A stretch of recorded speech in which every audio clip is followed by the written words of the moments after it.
On this week's episode of Inside Outside Innovation, we sit down with Mauro Porcini, PepsiCo's first ever Chief Design Officer and author of the new book, The Human Side of Innovation. Mauro and I talk about the human aspects of innovation and the importance of love in the innovation process. Let's get started. Inside Outside Innovation is the podcast to help new innovators navigate what's next. Each week, we'll give you a front row seat into what it takes to learn, grow, and thrive in today's world of accelerating change and uncertainty. Join us as we explore, engage, and experiment with the best and the brightest innovators, entrepreneurs, and pioneering businesses. It's time to get started. Welcome to another episode of Inside Outside Innovation. I'm your host, Brian Ardinger, and as always, we have another amazing guest. Today, we have Mauro Porcini. He is PepsiCo's first ever Chief Design Officer and author of the new book, The Human Side of Innovation, The Power of People in Love with People. Welcome to the show. Thanks, Brian. Thanks for having me. It's really a pleasure. I'm super excited to have you on the show. I'm a big fan of PepsiCo and your work prior at 3M, and you've got this new book out, and I wanted to have a conversation about some of the things that you've seen in this world of innovation. How do you define innovation? That's a good question. Every time you touch the status quo, every time you take something, anything, it could be a product, it could be an experience, it could be an institution, anything in your life, and you try to change. And now this change could be directed in a positive way, it could go in a negative way, it could be a major change, disruptive, breakthrough, as we call those kind of changes in the innovation world. It could be very incremental, very minimal. But anything you do that changes the status quo is innovation by definition. I like that definition because I think a lot of people get hung up on the fact that innovation, they think it has to be the biggest change in the world. I've got to come up with the next flying car. But you talk about in your book, innovation is not just about that. It's about incremental improvements. It's just creating value in change. This point we are both making right now, I think is extremely important because often people out there, media, opinion leaders are looking at companies investing in innovation. And if they don't produce the next iPhone, they're like, well, they're failing. They're not really extracting the value that they should from that innovation team, that design team, whatever is the form and shape of that innovation organization. And instead, in many situations, that innovation is more in the genetic code of the company, is happening in so many different ways, in the way you serve a customer, in the way you build experiences, in the way you promote your brands or you build new ones, or eventually also in some small incremental products that make your portfolio more meaningful, more relevant, or financially more interesting for you and your shareholders, or more strategic for your company. So it's very, very important to make this point. I read a few articles recently that were attacking and challenging companies that were not producing the next iPhone after these loud investments in the innovation machine. And the reality, many of those companies actually are different companies today than what they were in the past, thanks to that innovation culture that they built. Absolutely. I've heard you talk about design and that great design comes from this earnest desire to make other people happy. Can you expand on that a little bit?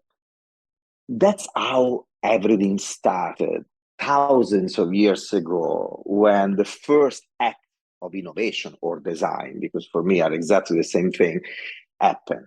When the prehistoric man or woman, who knows if it was a man or it was a woman, for the first time took something that was available in nature, a stone, and modified that to give it a different destination of use, to use that stone as a more effective hunting tool, or a tool to prepare the food, or later on to decorate your body, or later on to celebrate your gods. By the way, I just mentioned three different dimensions of the Maslow pyramid. The bottom of the pyramid that is about survival and is safety and is your physiological needs.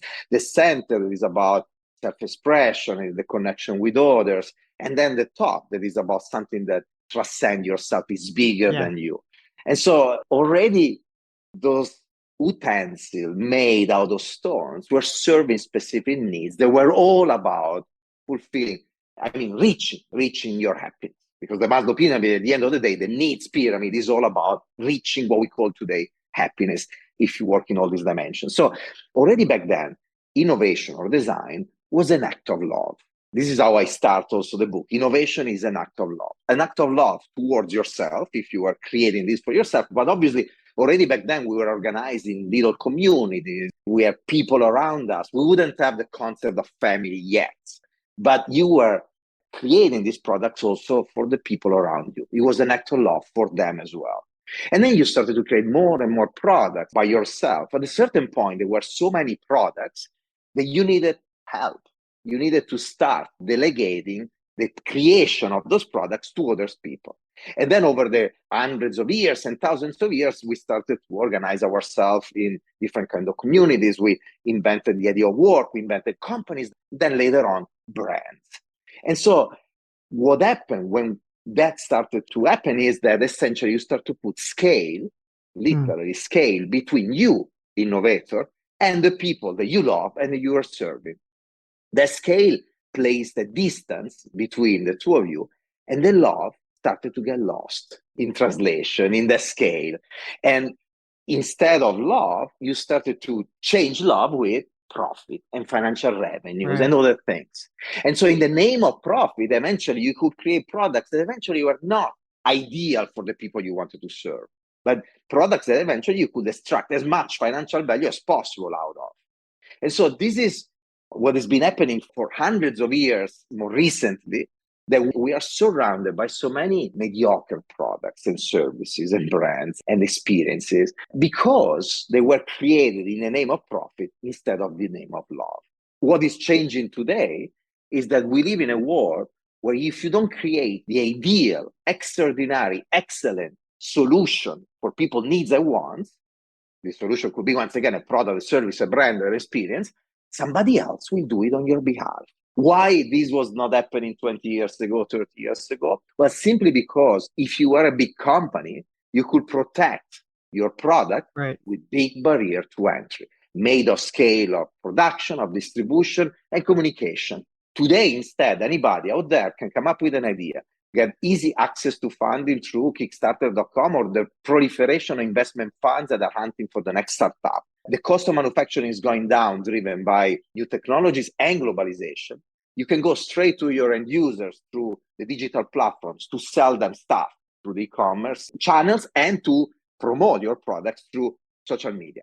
In these areas, these companies, the big ones, were building their barriers to entry. It was impossible for the men and women in the street to go compete with them. Today they can, and therefore the big and the small, they are left with just one possible solution. They need to really focus on people and really create something extraordinary for them. You may have the best product, the best brand, but very bad service. Your competitor will create the best product, the best brand, and eventually something with a better service. Or you may have all of them, but your product is not sustainable enough or is not healthy enough. That's exactly where competition will come.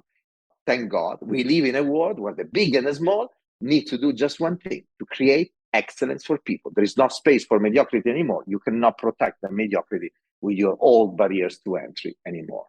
I love that concept. And coming back to the idea of innovation as love, if you think about one of the best acts of love is solving a problem for somebody. And at the end of the day, that's what innovation is. It's finding a problem and solving that problem for yourself or whoever's having that problem. And going maybe a little bit further, many years ago, around 18 years ago, I was working at 3M, and 3M named that year the year of customer satisfaction. The idea was, let's focus on the customer, let's really celebrate and please the customer this year more than ever. So I was thinking about customer satisfaction and the etymology of the word satisfaction and the meaning of the word. At a certain point, I realized that as a designer, as an innovator, I didn't care at all about satisfying the customer. I really didn't care at all about satisfying the customers. I wanted to love the customer. What is the big difference between satisfaction and love? Satisfaction is all about identifying a need and fulfilling the specific need. But if you love somebody, it could be your children, it could be your wife or husband or your parents and your friends, you try to do more. You try to do the magic, the unexpected, to go above and beyond, to really surprise them. And this is what the innovators, the real innovators do. They want to surprise, they want to do the magic. And you know that to surprise and do the magic, you need an extra effort. You need to really change things. You need need to do things that people do not expect, not just the people you serve, but unfortunately, and this is the difficulty of doing innovation, also the people surrounding you, your boss, your investors, your colleague. There is a subtle difference between satisfaction and love. And I think love is really the word that synthesizes real innovation. And that's a great segue, because you talk about in the book how you have to go after and find these, what you define as unicorn employees, the employees that possess a lot of these key talents that you're talking about. Can you expand on what a unicorn employee is and why it's so important to have them in your innovation space? Well, the first definition, that is also the subtitle of the book, is they're people in love with people. So until now, we talked about how important it is to refocus everything on people. That's the second people in the sentence. We briefly talk about love that synthesizes essentially everything. The first people, I started to focus on the first people of the sentence, that are the innovators, the entrepreneurs, the leaders of the world, the designers, many years ago, for a very practical reason. Everything is in the book comes from the practical needs that I faced in my professional journey. What was this need? Well, I was building design teams in 3M, and I was hiring people, and I had a series of technical skills. They needed to be the best possible designers. They also needed to be business savvy. They needed to have also, a series of characteristics that were very clear to me. And then I was giving more or less an idea of the soft skills that these people needed to have. And very soon I realized that it was so difficult to find the kind of talents that I wanted. They had all the technical skills, they had the business skills, but they were missing something was important to move projects forward. Something else happened in parallel. I was there to introduce design thinking and design-driven innovation, or as we call that kind of innovation, human-centered innovation in 3M. And I was studying every other company, what they were doing, how they were applying innovation, big companies, small companies. And one of the trendy words of that time was design thinking. And of course, as a designer, I would introduce that idea inside the company. And I started to introduce the tools, the processes, the ways of working of design thinking. This is what you were reading in books, listening, hearing in conferences, and what the consultant out there were selling to these companies. And so here I am. I started to run dozens and then hundreds of projects with this methodology. And some of them were succeeding and some of them were miserably failing. And then you start to look at them, you start to analyze them. And then at the beginning, I was thinking, okay, maybe the process is not the right one. I need to tweak it and evolve it, and I need to change the way of working and some of the tools. And you do all of this, and still some succeed and some don't. And at that point, you try to find what is the root cause of this? What are the common themes? And you arrive to one conclusion that is pretty obvious if you say it, but the reality in the companies, people don't talk enough about this when they talk about innovation. The difference was made by the people driving the projects. And there were people with certain kind of characteristics and people with others. Mindset, ability to observe reality and take certain kind of decisions, extract certain kind of insights and learnings, courage to drive things forward, to face roadblocks, ability to take others with you. I mean, there are a series of skills that back then, when I was hunting for all these people to join my teams in 3M, I listed literally in a list for my HR department, because I needed these people to have this kind of characteristic. Then the list became a paper for the Design Management Institute review. It became something that I will share in conferences, and it became something very public for a simple reason, because I wanted everybody out there that was interested to join my teams to know what kind of people I was looking for. And so in the past 17 years, I've been tweaking and evolving the list, and 2/3 of this book is about these characteristics and the way these unicorns think and behave. And some of them are more obvious than others, like the ability to dream and think big. When you talk about leaders and innovation, obviously you need to think big. It's not that easy though. We think big and we dream when we are children, and then society try to convince us that it's not okay, that that's a childish kind of activity, because society wants to normalize people. They don't want people to dream too much, because people need to be efficient and be stable, within the society that we have today. Instead, we need to find ways to protect those dreams. And we need to understand that when we dream, we will face people that will push back on us. They will stop us from dreaming. because that's what they believe in. You shouldn't dream. You need to be practical. You need to be pragmatic. The problem is that then, even if you succeed in dreaming, that's not enough. There are many people that dream, that are great visionaries, but are unable to make things happen. They stay up there in the dimension of dreaming. That is also a very comfortable dimension, because to make things happen is tough. So, the balance between dreaming and execution is very important. Now, this is something that you hear about when you talk about innovation, you talk about leadership, you talk about design. But there are other characteristics that are less obvious. For instance, kindness, optimism, curiosity.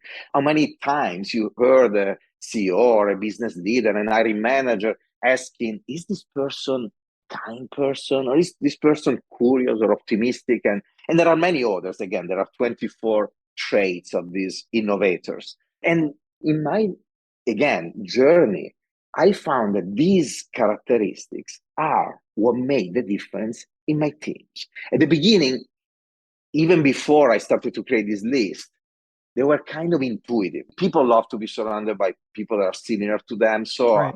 I grew up in this family of kind people and optimistic people. I mean, it was You're just the way Italian. we were. I wish all the Italians were like this. Actually, in Italy, we have the opposite. Yeah, kind, maybe, I don't know. But optimism is the opposite. I think the problem of Italy today is that we're not optimistic at all today, unfortunately. At a certain point, I realized with full awareness the power of something like this. For instance, curiosity is what drives you to talk with others, to get out of your comfort zone and embrace people that think differently than you. Curious people usually love diversity because they see in diversity of thinking and background, the precious gift of knowledge. They know that people that are different than them have something to offer to them and they can learn from. And it doesn't mean that the other point of view is better than yours. It means that through dialogue and therefore respect to other characteristics of the unicorns, ability to create a dialogue and respect. Through dialogue and respect, you can build a bridge with this other perspective, and your perspective number one, combined with perspective number two of the other person, create a third original perspective that is the innovative perspective. It is what drives innovation. Curiosity makes you read books and travel from one place to the other without just stopping at the meeting room where you're going because of the business commitment that you have, but going out in the city and getting lost in the city and observe people and falling in love with, the way they talk, they behave, they dress, they eat, they drink, they read, anything they do. Curiosity makes you grow every single day. So I'm curious to know, so you talk about these particular traits and that, do you think they can be trained and taught to folks that are already on your team, or is this something you have to go out and hire for? And is it in fact a unicorn from the standpoint of it's a mythical creature that doesn't always exist and is hard to come by? Yeah, exactly. First of all, as you mentioned it, the unicorn doesn't exist. The person that embody to the extreme the 24 skills of the unicorn doesn't exist. And this is what the unicorn is about. Plato would place the unicorn in the world of ideas up there. The unicorn is an idea you want to tend to for the rest of your life. You want to keep seeing your life as a never-ending opportunity. It will end with your death eventually, depending on what you believe in. A never-ending opportunity to keep learning. And so that's what the unicorn is about. And therefore, is implicit in the very idea of the unicorn that you need to learn, that you can grow, you can improve, you can become a better unicorn than you were when you were born. So I think there are two dimensions to the idea of the unicorn. On one side, there are talents you're born with. Like if you play soccer and you are Maradona, or tennis, Serena Williams, or you run and Usain Bolt, those are people who are born with those talents, but they need to train. Also, right. Maradona, Serena Williams, Usain Bolt need to train that talent with multiple goals. At the beginning, even just building awareness, realizing that I am Maradona. You know how many amazing potential baseball player or tennis player are out there, and they're maybe employees in a company or doing other things because they never became aware of an amazing talent, because they never happened to play baseball, for instance. They just, they didn't do sport and they ended up, or they were swimming. And so the first role of education is build awareness about specific characteristics. And again, now we're talking about sport, but understanding the power of curiosity, understanding the power of optimism, the power of humbleness, a series of traits that can make the difference in your innovation journey. The second goal is that once you're aware, you want to practice so that you can take it to the next level. The third one is that you want to, when you arrive to a certain level, a professional kind of level, and you think that you're done because you're up there, and you've been successful, you did amazing innovation projects, you are Maradona, somebody stop learning, somebody stop growing. And this is a big mistake driven by the opposite of one of the characteristics of the unicorn, that is arrogance. And the characteristic is instead humbleness combined with confidence. So short answer, partially is natural talent, partially is training. You may be born with less of a natural talent as a unicorn than somebody else, but you may become a better unicorn than a natural talent if you practice and if you get that kind of education. You brought up the fact that you've got to be a natural learner and continually prime that pump. How do you stay fresh and current and connected to new ideas in that? Look, I practice that idea of curiosity I was describing also earlier, but while in the past was kind of random, like I was just curious by nature, but it was very inefficient. Sometimes I was more curious, sometimes I was less. Today I force myself to be extra alert and really, for instance, you may already understand from this conversation between the two of us that I love a lot to talk. And you put me in a room, we start to talk, and I start. And then I learn over the years, when you are in the room and you meet people you know, but especially people you don't know, that if I was talking too much, I was wasting the opportunity to learn from others. So one of the things I learned to do is to stop and listen more. Listen is so, so important. And also not doing that just in a casual occasion, but also during a business meeting, during a design or innovation meeting. And this is so important because often people, for lack of confidence, are there in those rooms, filling the gap of the silence with words to justify their presence there, to build their credibility, even if what they're saying is not really meaningful to the conversation, is not really adding value. There are so many of these people. And today I'm almost bothered by that because I feel it in my skin like a waste of time, a lack of efficiency in that kind of conversation. I think we should talk when we add value to bring to the conversation, and we shouldn't when we don't. By the way, this value doesn't need to be just intellectual value. Maybe there is a moment that we need a joke or some irony, to create a different vibe in the conversation. So I'm talking about that, but this is something extremely important, I think, and we need to always keep in mind. And then finally, a little trick that again happened very spontaneously for me. I am very, very active in social media, especially in Instagram, in LinkedIn, and I post every day in Instagram especially. And so posting every day, you always want to have interesting content to post. And so this forces you to walk the streets of life and be curious and see people around you and always hunting for an interesting thing that happened so that you can snap that picture that could become content. And it's not just the picture, but it's the story behind that picture. So you need to observe, you need to understand what's going on, and then you need to give an angle, a perspective that is your and unique. That helps so much, being alert and looking around and always observe what's going on around you. What it also allows you to do is to make mistakes. Like you can try things and you get better as you try things. I imagine the first time you posted a picture of your shoes was maybe not the best conversation piece, but I know that you do it on a regular basis, and having the ability to learn and grow and change as you experience and do things, that's probably an important trait as well. Yeah, you say two things that I think are very important here. One is consistency. You may do things at the beginning look weird, but if you do it consistency, because in a consistent way, then it becomes part of your brand. Or you may do things that people perceive as not authentic because they're like, that's not really him, or her in your social media or at work, in what you do every day in your company. So at the beginning, there will be this uncomfortable situation. People want to know, why you're doing certain things. But if you keep doing that, sooner or later, they will understand that you really believe in what you're doing. So consistency is very powerful, but it requires a little bit of courage and getting out of your comfort zone at the beginning. When you disrupt, you do things differently. So obviously you work at a company like PepsiCo that's always doing some amazing things out there in the consumer's world and headspace. What are some of the trends that you're seeing or that you're excited about? Well, there are three with an overarching platform that could be codified as an additional fourth trend in our industry, but they're common also in many other industries. Sustainability, health and wellness, personalization, enabled by technology. Technology could attach itself to all of these dimensions and really change the game.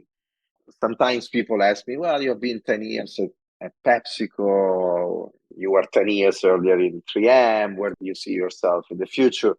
The first part of the answer is that you never know, right?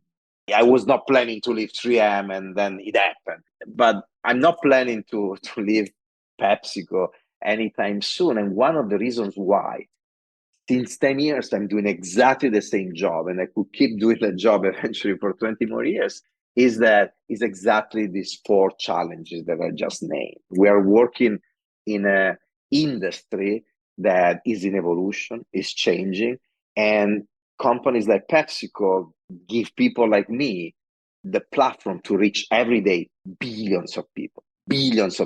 So even the incremental changes that eventually the media don't notice because they're not the next iPhone could generate a positive impact, for instance, in sustainability, in health and wellness, that is exponentially bigger than anything a small company can do and is doing today. The impact of what we're doing today with a variety of different activities that are human-centered, design-driven, is unbelievable. So it's so exciting to work on these four dimensions today in an industry like this, with a company that give you this kind of access and resources as well, obviously.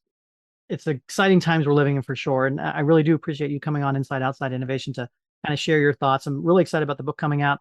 For folks who want to find out more about yourself or about the book, what's the best way to do that? If you follow me in my Instagram, Mauro Porcini, and my LinkedIn, Mauro Porcini as well, I'm pretty active there. And then there is the possibility eventually even to communicate directly. So probably are the best two platforms. Well, Mauro, thank you again for coming on the program. Very excited to continue the conversation in the years to come and appreciate your time. Thank you. Thank you, Brian. That's it for another episode of Inside Outside Innovation. If you want to learn more about our team, our content, our services, check out insideoutside.io or follow us on Twitter at the IO Podcast or at Ardinger. Until next time, go out and innovate.